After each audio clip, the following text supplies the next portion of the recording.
Power begins from within. If you're aware of who you are, if you're aware of what you're good at, what you're not good at, if you're able to see how emotions kind of govern your life, if you can learn what your weaknesses are and how to control them, you can't ever get complete control, but awareness is almost enough.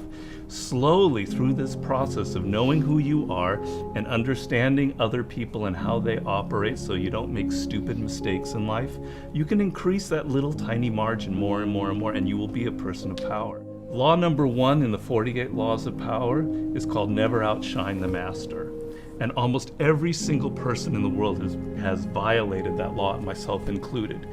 Basically how it works, you're so eager to impress your boss or whomever in your new job that you try so hard that you make him or her feel insecure. Like maybe you're younger and better than they are. And because of that, you're fired, or something bad happens to you, and you never know why. Do you think meditation is allowing you to make more interesting connections because of the quiet? Yes, I mean, I'm not going to go too deeply into this. It's a theory of creativity that's not my own, but that I use a lot in mastery. And basically the idea is that ideas are generated in the unconscious. They're not generated consciously. Your conscious mind is very limited what you can hold in your memory. Right. But unconsciously, in your subconscious, when you're asleep, when you're dreaming, the mind is filled with thousands upon thousands of ideas and things that are there, that are lingering there. And connections are being made all of the time. And occasionally those connections float up to your conscious mind and you have a brilliant idea about how to do something. 1 out of 10 people are like great manipulators. And there just takes one person and they can ruin your life. We were born with this natural talent. Every single person is born with this talent for getting inside the minds of other people. It's something that you're not even aware of. How do they need to conceive of that? To what end are they using that skill to make their own dreams come true? First thing is, you're not aware of this power that you have.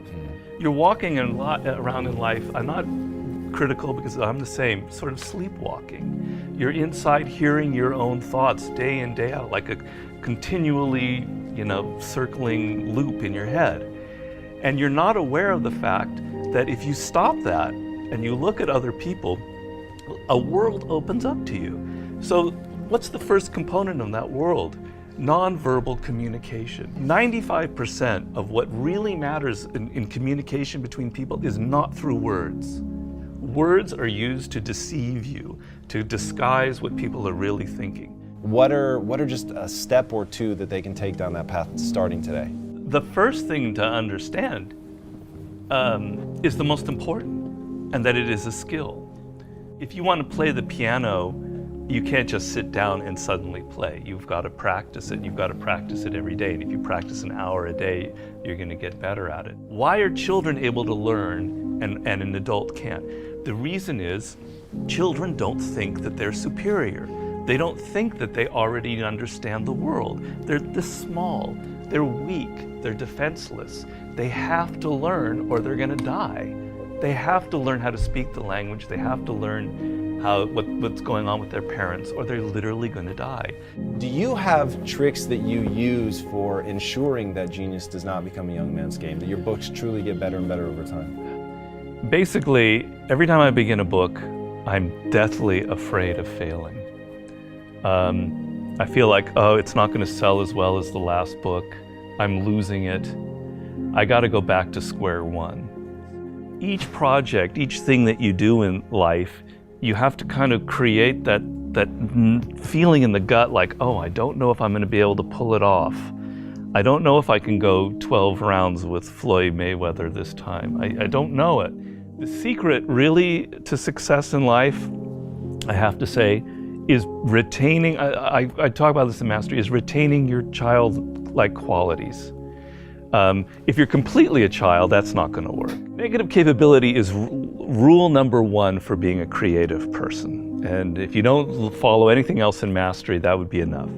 The ability to keep 2 ideas that contradict each other in your mind without feeling uncomfortable, without having to come to a conclusion. You can think about something without rushing to judgment and conclusion. You can be in the moment. You can say, well, it could be this, it could be that, it could be that.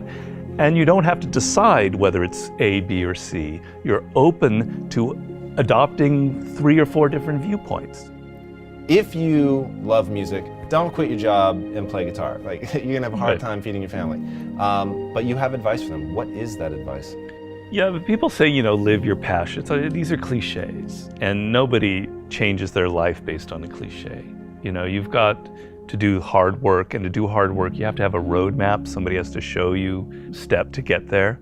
Working for yourself, starting your own company, doing what you love should be everybody's goal. The process begins by first knowing what you really love. And believe me, I do a lot of consulting. A lot of people have no self-awareness. They don't even really know what it is that they were meant to do in life. They loved music when they were a kid, but then they got into law or whatever because of their parents, and then they don't know who they are anymore. Well, do I really like music? You got to go through that process first of figuring out what it is that really connects to you in a deep, visceral way, what you loved when you were a kid, what still excites you. Once you go through that and you understand it and you've got some clarity about it, okay, how do I incorporate that in my life? So if you're 23 years old, it's a little easier. I love music, but I'm not a musician because I've not been practicing. I just love music. But I have a real good sense of business. So I've been studying business and I have an MBA, etc.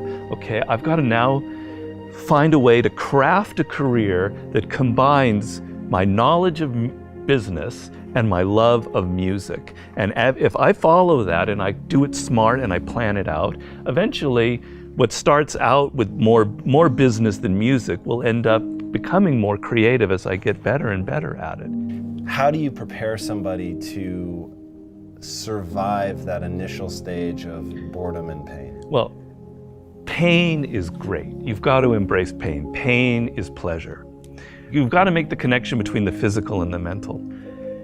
Well, you know that when you're exercising, when you're running or you're working out or whatever, it hurts, but it leads to something pleasurable.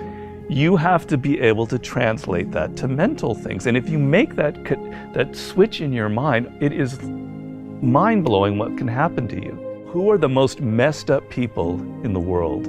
Spoiled kids. Kids who are given everything, who have a rich father or mother and they don't have to work or try. They are the most messed up people you'll ever meet. Each person, I make this point in Mastery, is born unique. And it's kind of one of those cliches. Yeah. But there's science to it. The science is your DNA will never be repeated. The way your brain is wired will never be repeated. Your experiences in life, you're one of a kind. And it's an amazing thought if you think about it. Of all of the billions of humans that have lived and will ever live, there will never be anybody who is wired like you are wired. And the problem in life is as you get older, you can become more and more like other people. You spend a lot of your time thinking about what other people like, and you're not aware of what you like. You go into careers because you listen to other people. If you look at all of the brilliant people who've succeeded in life, if you look at a Steve Jobs, you look at an Elon Musk, etc., there's nobody else out there like them. You're never going to be able to pinpoint one other person like them. They are completely unique, and those are the people that end up having power in the world. So if you're going to be able to create that website, that blog, that whatever it is, that startup that is different, that has its own niche and reflects you, something good will happen from it. Control people's perceptions of reality and you control them. It's a great military strategy. Comes from the great Colonel Boyd, who invented what's known as the OODA loop. And he came up with the OODA loop, which means orientation, observation, decision, action. You have to observe what is happening, orient yourself into the context of it, decide what you need to do, and act. We want to believe that there are shortcuts to success. We want to believe we can take a drug or we can do something that'll make it quick and easy. But the truth is, it takes grit. It takes persistence. So it's hard to understand what could happen to you in 10 years in a visceral gut way of what it means to have failed in life. And to me, failure in life is not having money. It's not realizing your potential. You're 60 years old and you said, I could have been this, and I never did it. That's like the worst thought I think anybody can have. And you don't think about it in the moment because your life is okay, but you've got to wake up and understand that there's an urgency here, and that if you're not practicing something now, if you're not aware, if you don't have a path towards something better, you're rotting on the vine, and that day of reckoning will come at some point, and it will be painful. You're not going to feel it suddenly, it'll be slow, but it'll come and it won't be good. Just being aware that you now have a plan is enough to lift you out of that depression. Okay, I'm working at Burger King, but I know I'm going to get to this community college and get a degree here after I save enough money. Having a goal is like, will change you completely from being depressed or not taking care of yourself to being energized and moving in the right direction.